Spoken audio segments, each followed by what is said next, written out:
ओ दुष्ट चिड़िया, तुझे पहले भी समझाया था कि तेरी इस बाजार में दाल नहीं गलने वाली, लेकिन तू नहीं मानी और तूने अपना ये फटीचर ठेला यहाँ आकर लगा लिया। अब अगर कल तू यहाँ दिखाई पड़ी तो तुझे तेरी चूड़ियों के साथ उठाकर यहाँ से बाहर फेंकवा दूंगा। देखो कालू भैया, मैंने किसी भी पक्षी को आपकी दुकान पर जाने से नहीं रोका है। आप खुद ही अपना सामान इतने ऊंचे दामों पर बेच रहे हैं कि कोई भी पक्षी आपकी दुकान में नहीं जाना चाहता है। इसमें मेरी कोई गलती नहीं है। ऊपर से आप लोगों के साथ बदतमीजी करते हैं, जिसके कारण ग्राहक आपसे नाराज रहते हैं। सिर्फ एसी लगाने से ग्राहक आपकी दुकान में नहीं आएंगे। अरे 2 दिन तेरी चूड़ियाँ क्या बिक गई तो मेरे सामने जुबान चलाने लगी है। अरे ठेले पर चूड़ी बेचने वाली चिड़िया, लगता है तेरी अकल ठिकाने लगानी ही पड़ेगी, तू ऐसे नहीं मानेगी। इसके बाद कालू कौवा टूनी चिड़िया से बदला लेने के लिए योजना बनाने लगता है। मेरे पास जितनी भी तैयार चूड़ियाँ थी वो सब तो बिक गई हैं। अभी भी तीज में 1 दिन बाकी है। क्यों न मैं आज रात जागकर ढेर सारी चूड़ियाँ तैयार कर लूं, ताकि कल मैं उन्हें बाजार में ले जाकर बेच सकूं। मैं भी इस कालू को दिखाकर रहूंगी कि दुकान के छोटा या बड़ा होने से कुछ नहीं होता, नियत सही होनी चाहिए। इसके बाद वो रात भर जागकर अपने घर में चूड़ियाँ बनाती है। सुबह होने तक उसके पास ढेर सारी चूड़ियाँ तैयार हो जाती है। अगले दिन सवेरे उठकर टूनी चिड़िया तीज का व्रत रखती है और अपनी चूड़ियाँ लेकर बाजार की ओर निकल जाती है। हाँ, यही सही मौका है। आज इस टूनी को मजा चखाता हूँ। आज तो उसने उपवास रखा होगा और उसकी चूड़ियाँ तो कल रात को ही बिक गई थी, इसीलिए आज वो अपने घर पर ही होगी। मैं जाकर उसके घर में आग लगा देता हूँ। कालू कौवा खिड़की से कूदकर टूनी के घर के अंदर घुस जाता है और अंदर जाकर पेट्रोल छिड़कने लगता है, लेकिन गलती से पेट्रोल की कुछ बूंदें उसके शरीर पर गिर जाती है।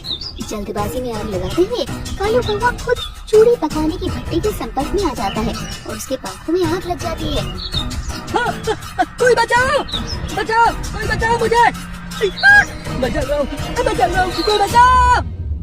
कालू की चीखने की आवाज सुनकर पास के पक्षी वहाँ पहुँच जाते हैं और उसकी जान बचा लेते हैं। तभी टूनी भी वहाँ आ जाती है।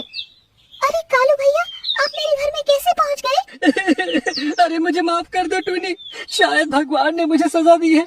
अरे मैं तो तुम्हें जलाने आया था, लेकिन मैं खुद उसी आग में झुलस गया।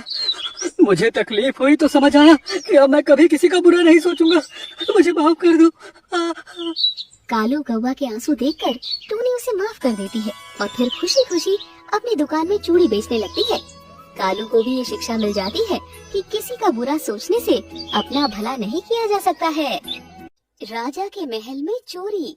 टूनकपुर जंगल में राजा कालू कौवा का राज था। वो बेहद ईमानदार और न्यायप्रिय राजा था।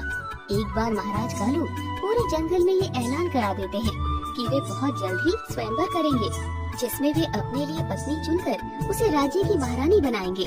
पिंकी मोरनी इतराते हुए कहती है, हाय हाय, ये हुई ना बात। आज पहली बार मेरी सुंदरता का फायदा मिलेगा। इस जंगल में पिंकी जितना सुंदर तो कोई पक्षी है ही नहीं। देख लेना, कालू कौवा की रानी तो मैं ही बनूंगी। पिंकी की ही तरह बाकी मादा पक्षी भी कालू महाराज के स्वयंवर में जाने और महारानी बनने के सपने देखने लगती है। स्वयंवर वाले दिन महाराज कालू एक एक करके सभी मादा पक्षियों से मिलता है। पक्षियों, आज मेरे स्वयंवर वाले दिन मैं कई तरह के मादा पक्षियों से मिला, जिसमें सफेद राजी कबूतरी, पिंकी मोरनी, मीनू कबूतरी, रानू कोयल सभी बेहद सुंदर और समझदार पक्षी लगी। लेकिन जिस पक्षी को सभी परीक्षाओं के बाद मेरी रानी चुना है वो है मीनू कबूतरी। राजा कालू कौवा की बात सुनकर सभा में उपस्थित सभी पक्षी तालियां बजाकर मीनू कबूतरी का अभिवादन करते हैं और मीनू कबूतरी महारानी मीनू बन जाती है। पिंकी मोरनी गुस्से में कहती है, बड़ी आई महारानी बनने वाली, शक्ल की ना सूरत की, मुझसे तो किसी भी मामले में अच्छी नहीं है। पता नहीं महाराज को इसमें ऐसा क्या दिख गया, लेकिन मेरा नाम भी पिंकी मोरनी है, इतनी आसानी से हार नहीं मानने वाली। महारानी को मिलने वाला कोहिनूर हीरे का मुकुट तो मैं ही लेकर रहूंगी। इसके बाद पिंकी अपनी बहन सुंदरी मोरनी के पास जाती है। सुंदरी बहन, मुझे तेरी मदद की जरूरत है। हाँ हाँ कहो ना, क्या बात है, तुम तो मेरी बहन हो, मैं जरूर तुम्हारी मदद करूंगी। फिर पिंकी मोरनी अपने दुष्ट इरादे बहन सुंदरी को बताती है और दोनों बहन मिलकर मुकुट चुराने की योजना बना लेती है। चोरी वाले दिन पिंकी और सुंदरी राजमहल पहुंच जाती है। राजा कालू कौवा की जय हो। महाराज, मैं आपकी नई रानी मीनू कबूतरी जी के लिए अपने हाथों से बनाई गजरा लेकर आई हूँ। मैं चाहती हूँ कि महारानी की ताजपोशी से पहले मैं खुद उन्हें अपने हाथों से सजाऊं, ताकि वे जनता में सबसे खूबसूरत लगे। महाराज कालू कौवा पिंकी की चिकनी चुपड़ी बातों में आ जाते हैं और वे उसे और सुंदरी को अंदर जाने की आज्ञा दे देते हैं। अंदर जाकर पिंकी मोरनी रानी महल के बाहर ही छिप जाती है और सुंदरी मोरनी महल के अंदर जाती है। सुंदरी मोरनी कहती है, मैं महारानी के लिए सुंदर गजरा लेकर आई हूँ और महाराज चाहते हैं कि मैं उन्हें राज तिलक के लिए तैयार करूँ।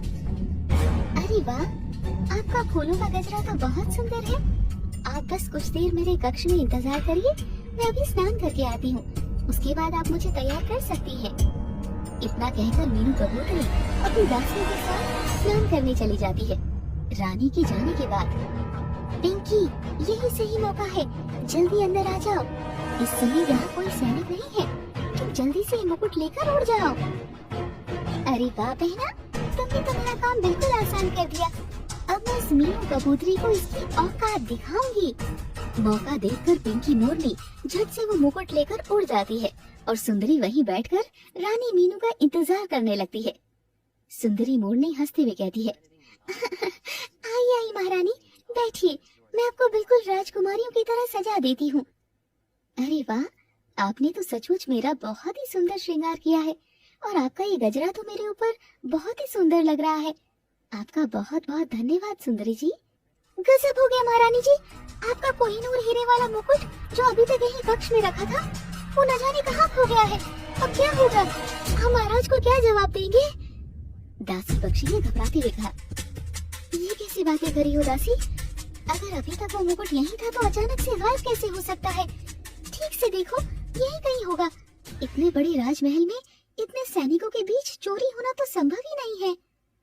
तभी सुंदरी मोरनी ने उदासी का नाटक करते हुए कहा, हाय हाय, ये क्या गजब हो गया महारानी जी, मैं तो कब से आपके कक्ष में ही बैठी हूँ।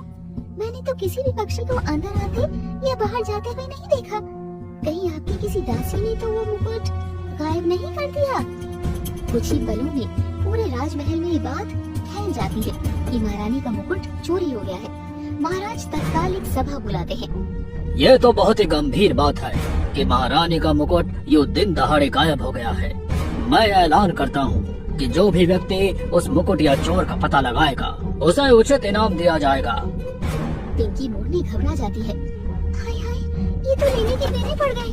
राजा के सिपाही तो जंगल का चप्पा चप्पा ढूंढ रहे हैं। अगर उन्हें ये मुकुट मेरे घर में मिल गया तो क्या होगा? ऐसा सोचकर पिंकी रात के अंधेरे में वो मुकुट अपनी बहन सुंदरी के घर के पीछे वाले पेड़ के पास छिपा देती है। अगले दिन पिंकी और सुंदरी के घर की तलाशी होती है, जिसमें पिंकी तो बच जाती है, लेकिन सुंदरी के घर के पास से मिले मुकुट के कारण सिपाही उसे बंदी बना लेते हैं। सुंदरी मोरनी रोते हुए कहती है, महाराज, मैंने कोई चोरी नहीं की, मैं तो उस समय महल में रानी जी के साथ ही थी। आप ही बताइए, चोर चोरी करने के बाद भागने की बजाय वहाँ बैठा तो नहीं रहेगा ना? अगर इसने चोरी नहीं की तो इसकी बहन पिंकी को बुलाओ। उस दिन वो भी तो तुम्हारे साथ आई थी ना? नहीं नहीं, ये तो अकेले ही मेरे कक्ष में आई थी, इसके साथ पिंकी नहीं थी। तभी पिंकी मोरनी वहाँ आ जाती है। महाराज, इस सुंदरी ने ही मुझे महारानी के कक्ष में जाने से रोका था। जरूर इसने ही वो मुकुट चोरी किया होगा। नहीं, मुझे नहीं पता था कि तुम बहन कहलाने के लायक नहीं हो।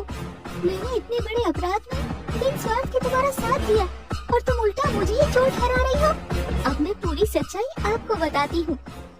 इस पिंकी को अपनी खूबसूरती पर घमंड था, इसीलिए रानी बनना चाहती थी, लेकिन मीनू जी के चुने जाने पर